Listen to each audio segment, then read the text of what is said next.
Good evening and a very warm welcome. Over the next 1 hour, we will deep dive into the results of the India Today Cicero exit poll numbers and help you understand why and how the Aam Aadmi Party seems to be winning Delhi, and if the Bharatiya Janata Party is crashing, what seems to have worked against it. Let's begin by showing you the overall picture as things stand according to the Cicero India Today numbers. Let me walk across and show you the final seat share and vote share numbers, and then we have a crack panel that will help break down these numbers for us.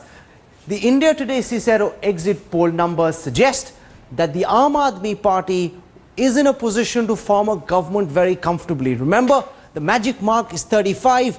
AAP is expected to get at least 38 to 46 seats, which means it crosses the magic figure of 35. The Bharatiya Janata Party between 19 and 27, the Congress between 3 and 5. This is very similar, remember, to the pre-poll survey that we did in February. Other channels have revised their numbers after the exit poll. In our case, Cicero sticking largely to what they said in the pre-poll survey. The numbers and the projections haven't changed very much. Let's now come to the vote share figures. That will help us explain where the vote share in Delhi is moving. The Bharatiya Janata Party expected to pick up 36% of the vote share. This is 3% more than they picked up in the 2013 December elections. The Aam Aadmi Party's vote share expected to jump to a whopping 42%. Remember, since 1951, the Congress's average vote share in Delhi has been 42.9%. Now, this party, just 2 elections old, is already at 42%, dislodging the Congress from this perch. One time, the grand party of Delhi, the Congress, is now crashed to 15. Remember, they had 24.5 in the last assembly elections. They had 16.5 in the Lok Sabha polls. That vote share tally crashing even further. The BSP no longer a factor. All the others and independents taken together at just 7. The biggest headline, of course, is that the Aam Aadmi Party's vote share has gone up by 12% over the last elections. This is one of the most dramatic increases in vote share, funneled mostly by a dramatic fall in the vote share of the Congress party. We've taken a look at the Cicero numbers. Let's also compare them with other exit polls that have been done by various other pollsters and see directionally what's the pattern that is emerging. Axis APM has the highest projection for the Aam Aadmi Party. They're at 57 plus minus 53 plus minus 7 is their range. India Today C Voter is between 35 and 43. Remember, India Today and C Voter in the pre-poll phase were suggesting that the Bharatiya Janata Party is actually leading. Yashwant Deshmukh has since revised his numbers. He now accepts that the BJP could come down to between 25 and 33, and the Aam Aadmi Party is likely to get a government by itself. Nielsen also projecting 43 seats for the Aam Aadmi Party, 26 for the BJP and the Akalis. Then News Nation is projecting 39 seats to the Aam Aadmi Party, going up till 43. They're suggesting that the BJP could get between 25 and 29. There's another organization called Data Minera. They're the only ones who seem to be suggesting that the Bharatiya Janata Party could end up at the magic figure of 35. They're the outlier in this case. They're suggesting that the Aam Aadmi Party will pick up 31. And then there is today's Chanakya, VK Bajaj, the pollster who got the Aam Aadmi Party seat share figures right in the 2013 December elections. He suggests that the Aam Aadmi Party could pick up 48, the BJP could crash to 22. What we're essentially seeing, the range for the Aam Aadmi Party goes from 31 to 53, while the range for the BJP goes from 17 to 35. But directionally, all the polls seem to suggest, by and large, that the Aam Aadmi Party will cross the magic figure of 35. In just a moment from now, we'll break this down into communities, we'll break this down into localities, we'll divide that as per elite localities, poor localities, middle class localities. We'll also divide it by gender to give you a sense of where this vote is really coming from. But before that, let me get initial comments from our guests. And I'll start with Rajdeep Sardesai, who's munching away at his sandwich after a long evening in the studios. A 12% jump in vote share, Rajdeep, would possibly be one of the most astounding victories for a party that's been around only for 2 polls to beat the electoral machinery of the BJP? That's right, Rahul. You know, it would be an incredible result if this holds. I mean, that's a big if, and all the blame will go on Dhananjay. Rajni is having no part of the blame. I'm not going to take part of the blame because, you know, too often journalists are confused with pollsters. But I think two things. From what you said, the numbers, I think you showed 9.5% a drop in the Congress vote. So you look at the 12.5% rise. So a large part of that, I would say 3 in every 4 voters of the Congress has come towards the Aam Aadmi Party. That's been one benefit. The other is somewhere there's been an erosion, at least at some level, of the BJP support base compared to Lok Sabha. I think in Lok Sabha, the BJP got this unusual bump of 47%. That's come down. And I think that's where we have to look. Which are those communities? You're going to look at those communities. But one analysis is, in the trader community, Aam Aadmi Party is 4% ahead of the BJP. Now, if within the trader community also the BJP doesn't get a decisive edge over the Aam Aadmi Party, it suggests that the Aam Aadmi Party has got a vote much larger than as what we thought originally, just the poorer communities. This is a vote. If these numbers hold, obviously majority of Delhi, Rahul, has gone with the Aam Aadmi Party. It isn't as if the middle classes were only with the BJP and only the lower incomes have voted with the Aam Aadmi Party. Aam Aadmi Party has taken votes from the Congress in large numbers, but also part of the BJP vote. And that's the interesting part. Why has that BJP vote gone away is the question that must be really raised. Manisha Prem, here's a leader who was begging for forgiveness just about 3 or 4 months ago. From being written off politically to being able to stage such a remarkable comeback, Arvind Kejriwal is made up of remarkable stuff.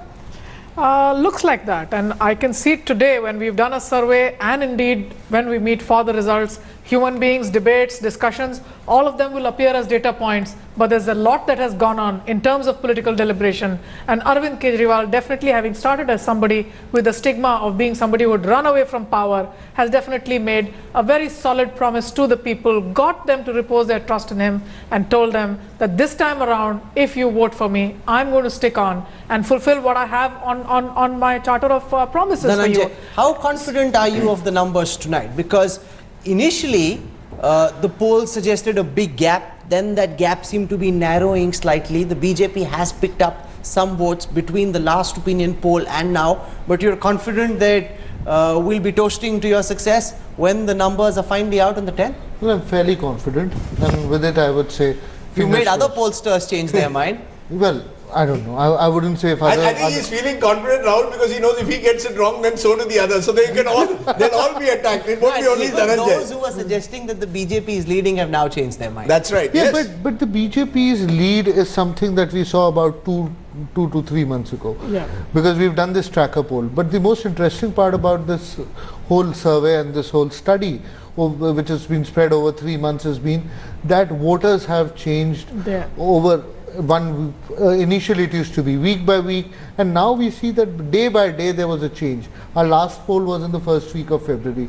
Here on the 7th, we see that the gaps have changed. Even today, initially we thought it's a 4-point lead, then it became a 6-point lead. So it's a very, very volatile election, but now we can be pretty sure that the Aam Aadmi Party is way ahead. And even if this were to be a 4-point lead, it's still a majority. Even a 3-point lead would convert into a majority. GVL Narasimha Rao from the Bharatiya Janata Party, Rahul Mehra from the Aam Aadmi Party also joining us. But before that, I want to bring in Ashok Lair. You've seen many opinion polls. You've seen the fortunes of political parties rise and dive. And here we have a largely new phenomena. In 2 polls, taking the 42%, the Congress vote share as an average since 1951 has been 42.9. In 2 polls, the Aam Aadmi Party is already sitting at 42. Absolutely. I mean, it's a remarkable meteoric rise of a party. Remember, 2 years ago, it was a unrecognized registered party.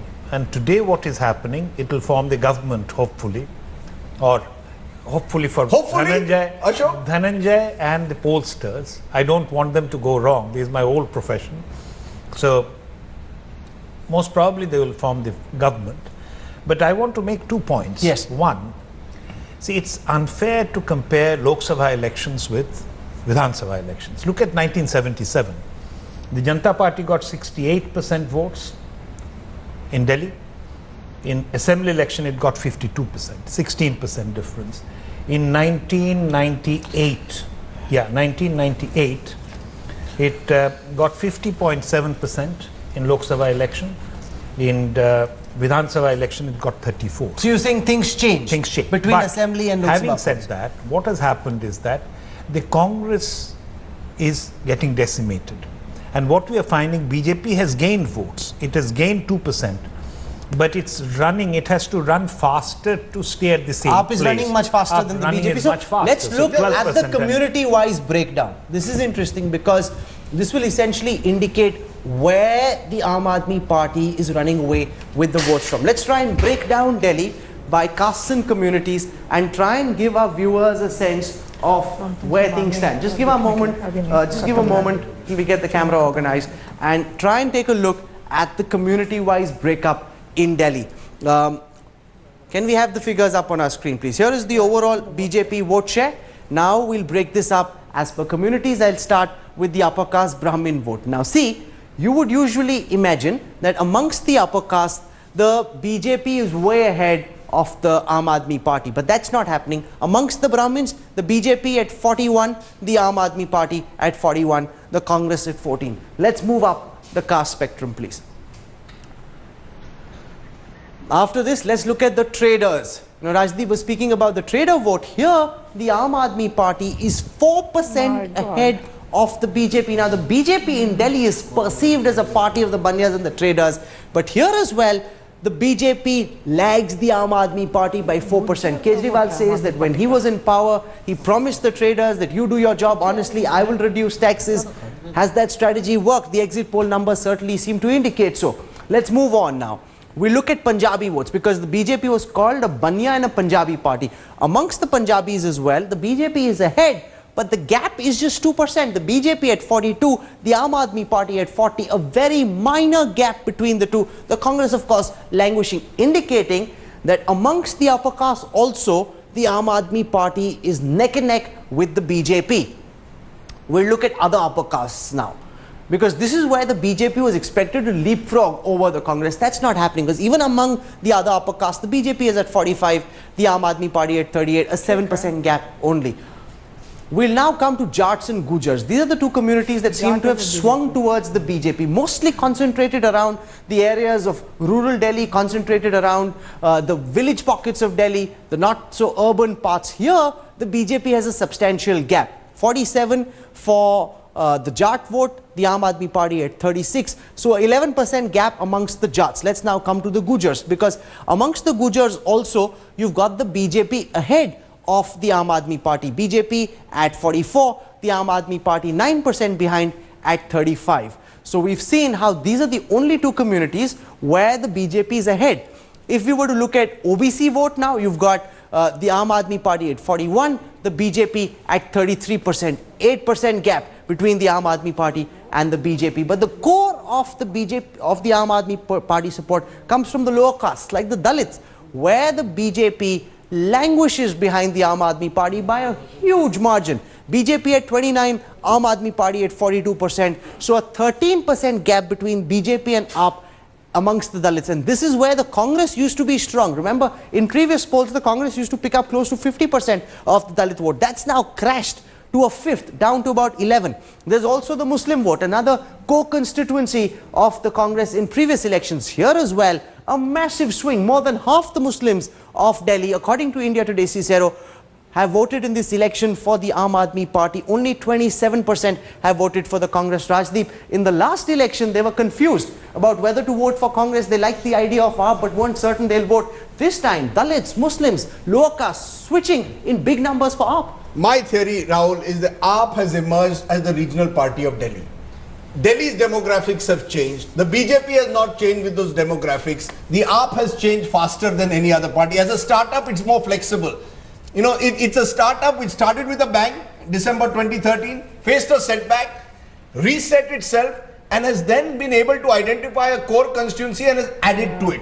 You know, very cleverly, through that Delhi dialogue on VAT, it reached out to the traders. Through Wi-Fi, reached out to the youth. Has reached out to the Purvanchalis, who, as Manisha keeps saying, often live on the periphery. Migrants coming in from UP and Bihar. Aam Aadmi Party's power and water policies are working there. A volunteer system, much like the Shakha system of the Shiv Sena in Mumbai. You've created it for Delhi. Now the national parties are talking of their national issues, their national leaders. that might work in a Lok Sabha election. So that Modi for PM, Kejriwal for CM has worked. You see, in December 2013, you saw the first example sign of it. Now you're seeing even more of it, because I think, as we've seen, Rahul, in election after election, once you get the momentum, then that momentum takes you above a certain... No, but Manisha, what's interesting here is that it's not just the lower caste.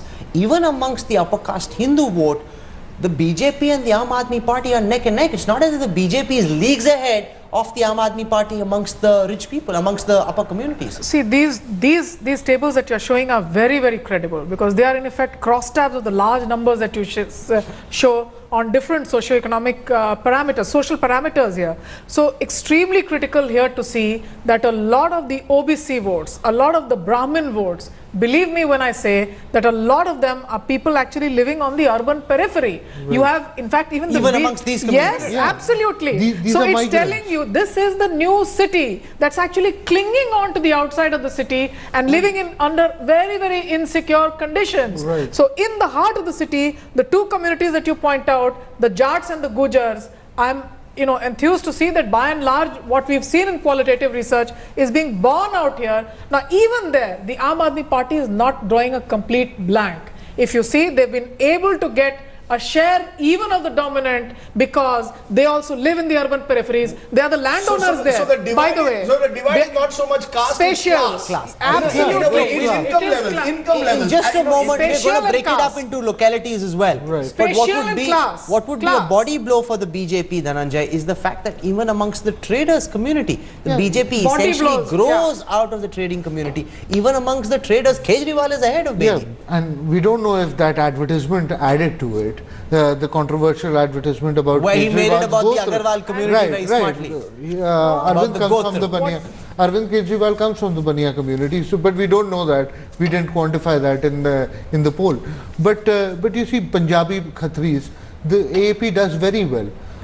It might trail behind the BJP, but it still does well. Amongst Banias, it does well. It's neck and neck amongst Brahmins. Now, these are the communities, this is the vote bank which the BJP traditionally had. This adds up to about 34-35% votes. And this is what BJP had for years in Delhi. If you look at Delhi post early 1990s, post liberalization, there's this new Delhi coming in, which is in the peripheries.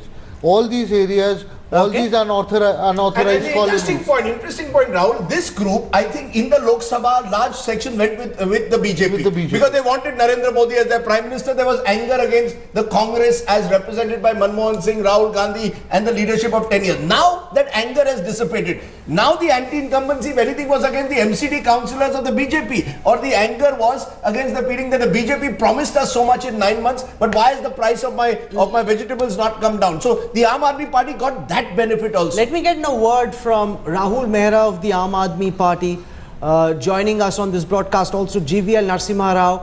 Rahul, you're looking rather glum. There should be, celebrations, a big smile that's missing so far. Are the firecrackers being readied already for the 10th? I mean,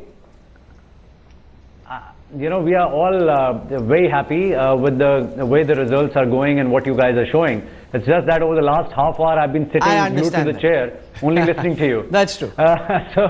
But coming back to the analysis, Rahul, I feel BJP went wrong at a few places. It was a confused campaign. To begin with, it was all about Mr. Modi as the Prime Minister coming down and fighting and taking on Arvind Kejriwal. So the pitch was that it's Modi versus Kejriwal. Subsequently, when the rally went wrong and the numbers couldn't be gathered, then there was a huge, kind of nervousness amongst the top echelons of BJP. And they got together and they thought probably we need to project a face now. And we all know that how that face actually completely, backfired on them.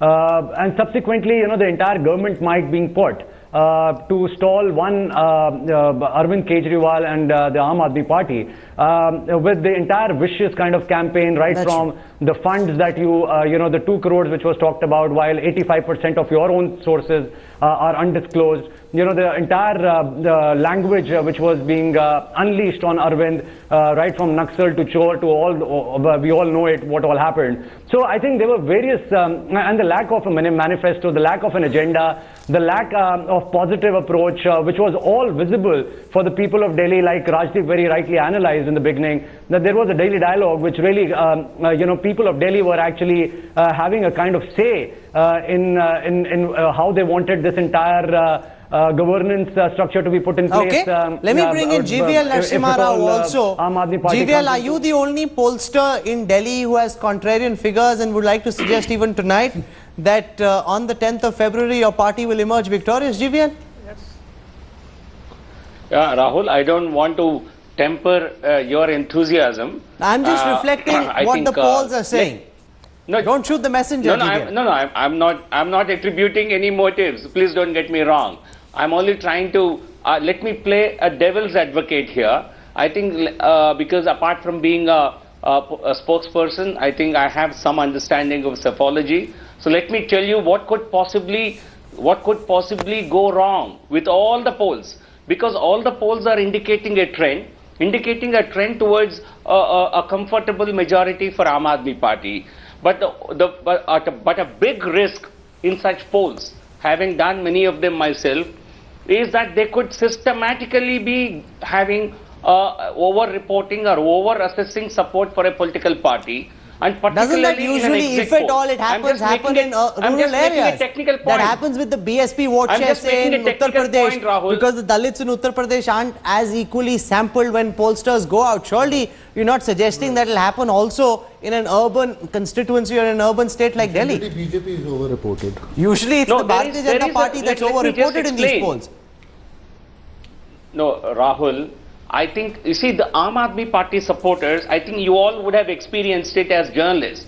Aam Aadmi Party supporters are very vocal in their support and very open about their support. Okay. And they would tend to participate more in exit polls. And BJP supporters are not so vocal about their support. So there is a possibility. There is a distinct possibility. Please discuss it at a technical level. I will. Okay, that's an interesting thread that you've touched. I will build on this. We're slipping into a break. I'm going to come in. I need to take a break. That's an important point. We've got crack psephologists with us. We'll ask them this question. All of them itching to get in.